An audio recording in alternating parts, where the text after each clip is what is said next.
Ang karugto ng nakaraan agad nag-init ang ulo ni Dong Song sa sinabi ng isa sa kambal, sumugod ito para sampelan ito at pasiga na sinabi, ikaw, fucking bitch.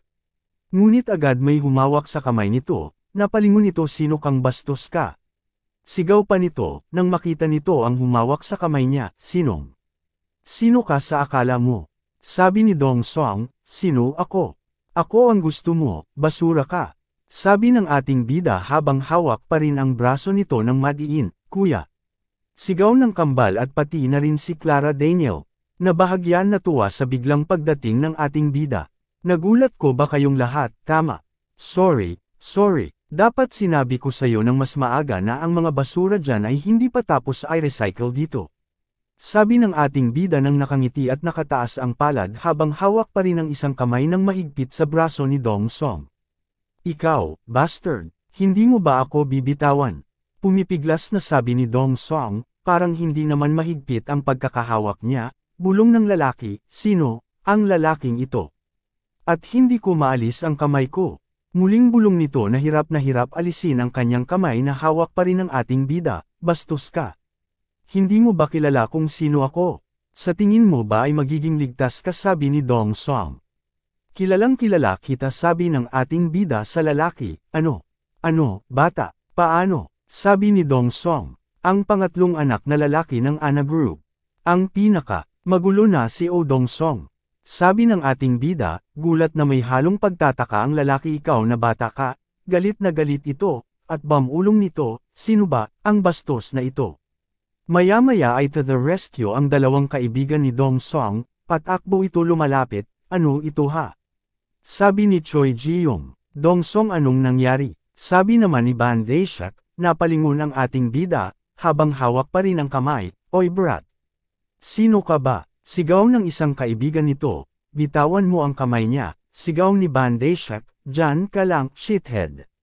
Sabi pa ng dalawang hanggal, habang papalapit ang dalawa, nakita ko na ang mga mukha nila dati. Sabi ng ating bida sa sarili, at bigla pumasok sa alaala kung saan niya ito nakita, ang mga lalaking ito. Ang drug scandal na pumutok sa internet, bulong ng ating bida. Ang insidente na tahimik na ibinaon dahil sa pampulitikang pressure, ngunit nagdulot ng mga protesta mula sa mundo, arestuhin siya. Ang publiko ay humingi ng kaparusahan, ngunit ito ay winalis sa ilalim ng alfombra na parang walang nangyari, arestuhin mo siya.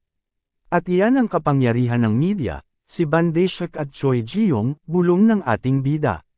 Ikaw bastard ka, anong ginagawa mo? Bitawan mo siya, ang bastos na ito, huwag kang magkunwaring hindi mo kami narinig. Sabi ng dalawang hanggal, ha, magkakasama pala kayo, O Dong Song. Sabi ng ating bida at tumingin sa lalaki, at bahagyang idiniin ang pagkakahawak nito sa braso. Ano, kilala niya kung sino si Dong Song? Sabi ni Choi Ji-yong, Dong Song, kilala mo ba ang punk na ito? Sabi ni naman ni Ban Daeshak, hindi ko siya kilala, ang bastard na ito. Sino ka ba? Ano ka? Ano ang identity mo? Sabi ni Dong Song na namimilipit pa rin sakit sa kamay. Anong ibig mong sabihin na sino ako? Ako lang naman ang tao na maglilinis ng basurang kagaya nyo guys. Sabi ng ating bida at pahadyas na binitiwan ito ng ating bida, habang nakapamulsa ang isang kamay, pahiga bumaksak ang lalaki. Dong Song, sigaw ni Choi Ji-yong, itong punk na ito, hindi ka ba natatakot? Sigaw ni Ban Daeshak. Daniel, sambit ni Clara na nagulat. Nakakagulat, kuya, sabi ng kambal na bahagya nakangiti. Ikaw, bastos ka, kilala mo ba kung sino ako? Sigaw na Dong Song habang hawak ang kamay na nasa buhangin pa. Gigil na gigil ito sa galit, bastard ka, nagkamali ka ng binanggamong tao. Tatandaan kita habang buhay, alam mo yun, at bago kita patayin, magmakaawa ka habang buhay ka pa. Sigaw ni Dong Song na hanggal, habang naririnig ng mga tao na nasa beach ang mga sigaw nito. Hey, tignan mo nga, parang may nangyayari doon, sabi ng isang lalaki. Bakit? Anong nangyari? Sabi naman ng isang lalaki. May away ba? Tanong ng isang lalaki, may nakikipag-away yata, sagot ng isa. Ito ay isang tunay na laban. Ito ay 3 laban sa isa, habang naririnig nito ng ating bida, okay. The mood has been set, ngayon ay magsaya tayo, bulong ng ating bida, nang umiti ito. Oh Dong-song si. Please apologize. Wala akong pakialam kung galing ka sa Ana Group, hindi ko mapapatawad ang kabastusan mo sa mga kapatid ko. Pasigaw na sinabi ng ating bida habang naimiwang ito. Ano? Mahinang sagot ni Dong-song. Ana Group, di ba yan ang company? Ano? Siya ang anak na lalaki ng Ana Group. Sabi ng mga taong nanunood sa kanila. Teka, di ba siya si Oh Dong-song? Ang anak ng conglomerate na nakapasa sa law school ng Hankook University. Ang chaebol na nagyayabang sa pagiging estudyante sa Hankook University. Tama, nakita ko sa TV. Sabi ng iba pang usisera, habang lalong napapahiya ang lalaking si Dong-song. Hindi ko siya masuntok sa liwanag ng sikat ng araw, pero dapat maudyok ko siya sa karamihan ng tao, umpisahan ko na ba? Maya-maya ay bigla may sumigaw.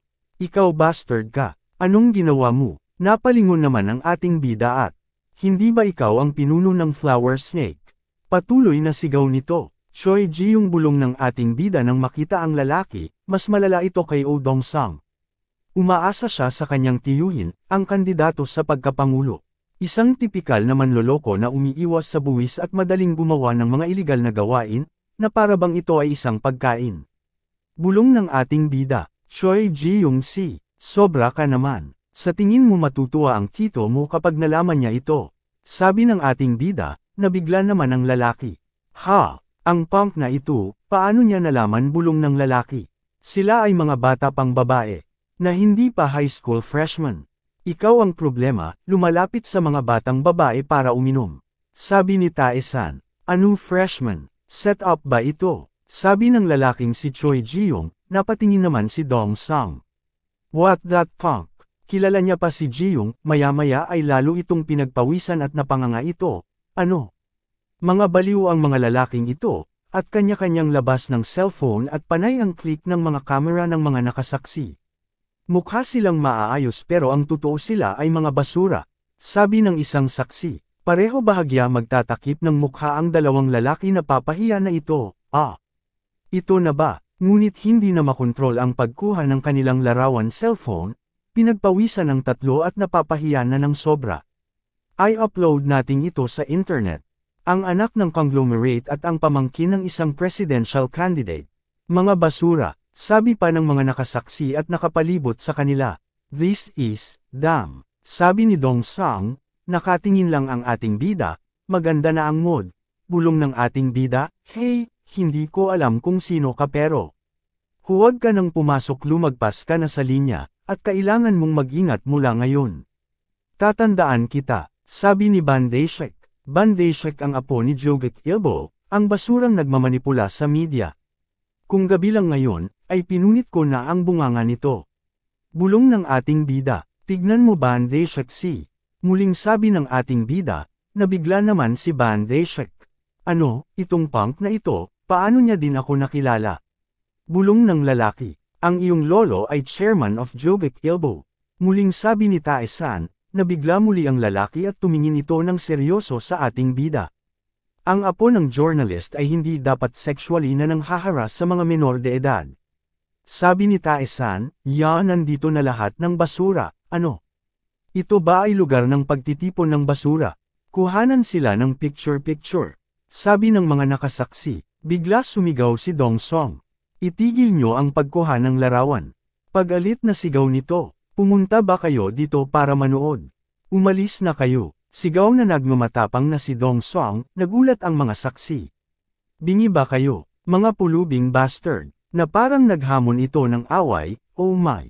Sabi ng mga nakasaksi, sa tingin mo bahayaan ko itong mag-slide, sigaw pa nito, ang lalaking bumaba sa label mamayang na pulubi. Hindi ako makapaniwala ang isang tulad niya ay isang Hankook University law student, Bumababa talaga ang standards ng school. Bulong ng ating bida, bigla naman nagsalita si Clara, official akong magpoprotesta sa opisina ng chairman ng Ana Group tungkol dito. At ano naman sayo, bitch, sino ka para magprotesta sa daddy ko? Sabi ni Dong-song, ako ang secretary ng Hong Kong headquarters ng HSBC. Maghahain ako ng reklamo at mga legal team ng kumpanya patungkol sa slander and sexual harassment. Sabi ni Clara, ano, gulat na bulong ni Dong-song. HSBC, Sambit na bulong Choi Ji-yong. The famous Hong Kong bank bulong ni Ban Daeshek. At nagkatinginan ang tatlong lalaki guys, mabuti pang umalis na tayo. Walang magandang mangyayari sa pagiging target ng HSBC. Dongsang baka atakihin nila ang kumpanya ng daddy mo. Sabi ni Ban Daeshek, what a jerk, you damn. Sabi ng dalawang hanggal, paalis na ang tatlong hanggal nang napatingin ito sa ating bida. Hoy! Ikaw, aalis na kami ngayon gayunpaman. Huwag mong isipin na ito na ang katapusan. Pagbabanta ng hanggal na si Ban Daeshek. Pagsisisihan ko ito, bulong ng ating bida habang nakatanaw sa tatlong papaalis. Ha? Sino ang nagpahintulot na umalis ka?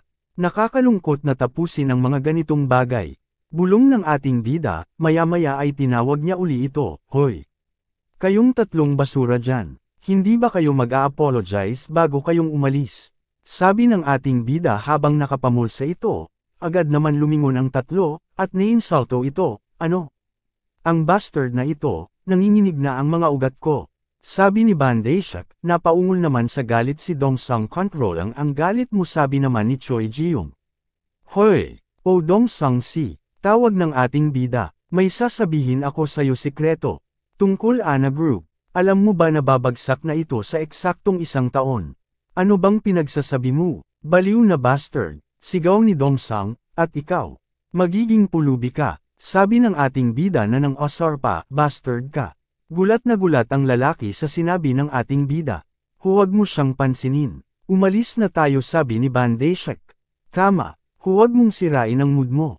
Sabi naman ni Choi Ji-yong, habang hinihila na nito palayo si Dongsang. Yung mga taong ibebenta pa ang bansa para lang mabuhay ng maayos. Maghintay ka lang, sisirain ko ang lahat ng meron ka. Samantala sa office ng lore, opisina ng ating bida, ano? Ikaw gusto mong magtatag ng private equity fund. Bahagya pasiga ng abogado, yes Lawyer Joe, ang private equity fund ay isang collective investment scheme na may limitadong partnership na wala sa public exchange market. Teka, CEO Jiang alam mo ba kung ano ang private equity fund? Tanong ng abogado. Oo alam na alam ko, sagot ng ating bida. Minsan ay nagtrabaho ako sa isang security company. Sabi sa isip ng ating bida. Kailangan ko ng private equity fund na may kakayahan sa pag-alit na M&A, muling sabi ng ating bida. Ang kalaban sa merger and acquisitions, M&A, o takeover, ay acquisitions company nang walang pahintulot ng counterparty. Karaniwan nasa anyo ng isang malambot na alok o sa pamamagitan ng isang proxy na boto upang palitan ang kasalukuyan lupon ng mga direktor o pamamahala. Ano? Ang private na equity fund para sa pag-alit na M&A. Pasiga na sabi ng abogado. CEO Jiang, balak mo bang lumunin ang isang kumpanya? Muling sabi ng abogado, well, I've already declared war with Ana Group. Sa halip na lumamon, plano kong kumuha ng professional na pamamahala para sa isang bulok na kumpanya at mag-ambag sa lipunan sa pamamagitan ng pagbabalik ng aking mga ari-arian.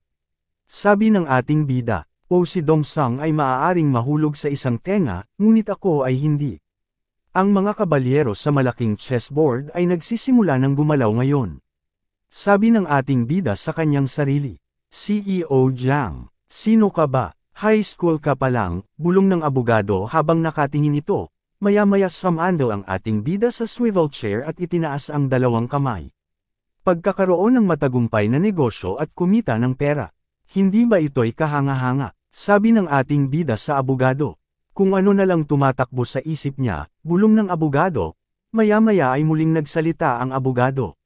CEO Jiang, ang private equity funds ay hindi isang simpleng bagay. Sabi ng abogado. Bakit? Sabi ni Tae-san. Ito ay hindi simple kahit na dayuhan capital mayroon maraming mga paghihigpit kapag nagtatrabaho sa domestic capital. Si Landstar na sikat sa mga scam noong IMF, ay isa ring pribadong equity fund. Kung lumala ang opinyon ng publiko, kailangan nating gamitin muli ang mga politiko. Sabi ng abogado, totoo iyan. Maaaring kontrolin din ng mga politiko ang mga pagsisiyasat sa buwis. Kaya, ang private equity fund, at magiging pain, at isa itong malaking regalo para sa Ana Group. Sabi sa isipang nito, at ngayon ay nagplaplano ako gumawa ng small investment. Sabi ng ating bida sa abogado. Balak ko ito ay lihim na maitatag at I-manage, muling sinabi sa isip ng ating bida, investment. Magkano ang plano mong i-invest ngayon? Tanong ng abogado, 100 billion. Sabi ng ating bida, 100 billion. Napangangasabi ng abogado, maliit ba? Dapat mag-invest ng 200 billion.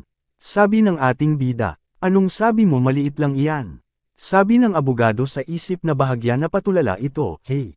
Anong nangyari sa'yo? Di ba private car ang dala ko sa eroplano? Bibigyan kita ng ganoon kalaking severance pay mamaya. Okay, thank you very much. Parang hilong-hilo sabi ng abogado, nawawala ata ako, talo ako, bulong ng abogado. Tama, ang bagay na ipinagagawa ko sa iyo, ano ang nangyari? Tanong ng ating bida, yun. Tapos na, hindi rin naman ganoon kahirap pero, wala ka ba talagang alam tungkol sa pamilya ng mother mo? Sabi ng abogado, wala akong alam kahit ano, sagot ni Tae-san. CEO Jiang, may dugo kang matagumpay na pamilya. Sabi ng abogado, matagumpay na pamilya. Gulat na sambit ng ating bida. Narinig mo na ba ang Dongryong Group? Sigurado akong madalas muna silang naririnig. Sabi ng abogado, Dongryong Group, bulong ng ating bida. Ang group na may affiliates tulad ng Dongryong Cement, Dongryong Security at Dongryong Magic. Pero, paano sila? Huwag mong sabihin sa akin na. Sabi ng ating bida, agad pinutol ng abogado ang sinasabi ng ating bida. Tama, ang Dongryong Group ay iyong kapamilya. Sabi ng abogado, ano? Gulat na napanganga ang ating bida, si mama nagmula siya sa Dongryong Group. Ang lolo mo si Chairman Ju Yung-sok ay namatay na 20 years ago, at ang iyong uncle ang kasalukuyan chairman. Sabi pa ng abogado, hindi pwede, pinagpawisan sagot ng ating bida, maya-maya. Sandali, ang Dongryong Security ay isa rin sa kanilang mga kaakibat. Ito ang kumpanyang pinagtatrabahuan ko pagka-graduate ko ng kolehiyo. Isang kumpanya na hindi tumatanggap ng mga lokal na estudyante sa kolehiyo. Sabi ng ating bida sa kanyang isipan, habang pumasok sa kanyang isipan ang nakaraan. Hindi mo ba narinig? Siya'y isang paratrooper. Anong ibig sabihin na paratrooper? Ikaw punk, nagseselos ako. Dahil sa skilled ka. Okay. At that time, lahat ng kasamahan ko ay na-curious kung paano ako nakapasa. Tama, ito ay may katuturan ngayon. Walang espesyal sa akin. Hindi man lang ako magaling sa coding o sa computer, bulong ng ating bida habang patuloy itong nag-iisip, maya-maya ay inilapag ng abogado ang envelope na naglalaman ng impormasyon sa kanyang ina at pamilya. Lahat ng data ay narito na. Malamang nahirapan ang mama mo. Sabi ng abogado, salamat sagot ng ating bida, hindi mo na kailangan, binayaran mo ako para gawin ko ito, ngumiti sagot ng abogado. Then, gagawa muna ako ng move. Sa palagay ko ang pakikitungo sa iyong order ay magpapanatiling abala sa akin sa loob ng ilang araw. Nang mapag-isa ang ating bida ay binasa nito ang dokumentong ibinigay ng abogado. Kakaibang magsasaka at namumuhay sa utang ang mga inapo ng pamilya. Natural lang na mag-iwan ng kahit sapat na pera at legal allowance para mabuhay sa bloodline nito, at kahit magkaiba sila ng apelyido, muling tinignan ng ating bida ang last will testament. Ito ay ang Pandora's Box, patuloy itong binasa, maya-maya ay bahagya nagulat ito, Ang mama ko ay anak ng ikatlong asawa. Ang aking lolo ay matako. Buti na lang hindi mistress ang lola ko, patuloy ito nang nagbasa, magnanakaw si lolo. At si mama ang pinakabatang anak na babae, labas na tayo sa drama. Binubuli ng mga anak ng mga naunang asawa ang mama ko at lola ko. Ang lola ko ay binansagan na mistress kahit hindi naman, at si mama may talent sa art painting. Kahit na malupit ang pakikitungo sa kanya ng kanyang half-siblings, lumaki siyang may maliwanag na personalidad, hanggang nakilala niya si Papa, at ng mga oras na yon ang lolo ko ay nagkaroon ng malubhang karamdaman at hindi na makagalaw. Ang aking uncle, na naging vice chairman, ay tutol sa kasal ng aking ina. Dahil binalak niya ang aking ina na ipasok sa isang kasal sa politika. Tumanggi ang aking ina at umalis ng bahay at sumama sa aking ama. Namatay ang lolo ko sa semi-vegetative state. Hinanap niya ang kanyang bunsong anak na babae bago siya namatay, ngunit ang kanyang anak na lalaki, si Jo Hyun Tae, ay hamarang sa lahat ng pakikipag-ugnayan sa kanya, hanggang sa nalaman na lang ni Mama ang pagkamatay nito, at ang lola ko ay pinalayas. Hindi siya sakam, kaya wala siyang kapangyarihan, at ng mga oras na yon si Mama ay nagdadalang tao sa akin, at katulad din ng mga oras na iyon, ang lola ko ay namatay sa isang misteryoso aksidente. Kailangan magsampa ng demanda sa karapatan sa mana. Ito ay isang kalamidad. Nagalit si Mama nang pinalayas niya ang lola ko na parang pulubi. Kaya nawalang ng magulang ang mama ko, napaluha ang ating bida nang mabasa ang mga nakasulat sa dokumento. At kumalat ang tsismis na gawa-gawa lang ang testamento. Pagkatapos noon, naging desperado na. Ang pamilya Ju, sinabi nito na hindi niya gusto ang ari-arian ng isang maduming pamilya, at habang lumuluha at binabasa pa ng ating bida ang huling pahina ng dokumento, bigla ko na-miss si Mama, kinuha ng ating bida ang kanyang cellphone at dinial nito ang numero ng kanyang ina. Anak. Sabi ng kanyang ina sa kabilang linya, Mama. Sabi ng ating bida habang pumapatak pa ang luha nito, bakit? Anak, may nangyari ba? Mahirap ba ang pinag-aaralan mo? Dapat bang lumapit si Mama? Hindi sumagot agad ang ating bida, naawa ito sa pinagdaanan ng kanyang ina. Mama, alam mo ba na ang iyong anak ay pinakamamahal at nirerespeto ka sa mundo, di ba? Sabi ng ating bida habang pinipigilang nitong mapaluha pa. Ano na naman ang pagkakamali mo? Don't tell me, may iba ka pang girlfriend kaysa kay Clara. Sabi ng kanyang ina, Mama hindi po ganon. Sabi ng ating bida, ano? Sagot ng kanyang ina, hindi masabi ng ating bida, Mama ang anak nyo. Papaimbestigahan ko ang lahat para sayo. Ang totoong dahilan kung bakit namatay si Lola, ang lungkot na naramdaman mo. Pagbabayaran nila ito. Sabi ng ating bida habang nakatanaw sa liwanag na nagmumula sa labas na kanyang natatanaw. Lumipas ang magdamag. Samantala habang may hawak na sigarilyo ang isang lalaki, malungkot ito at napapailing, ang eksena sa gabi ng Hong Kong ay katulad ng sa Wall Street. Sabi ng may edad na lalaki.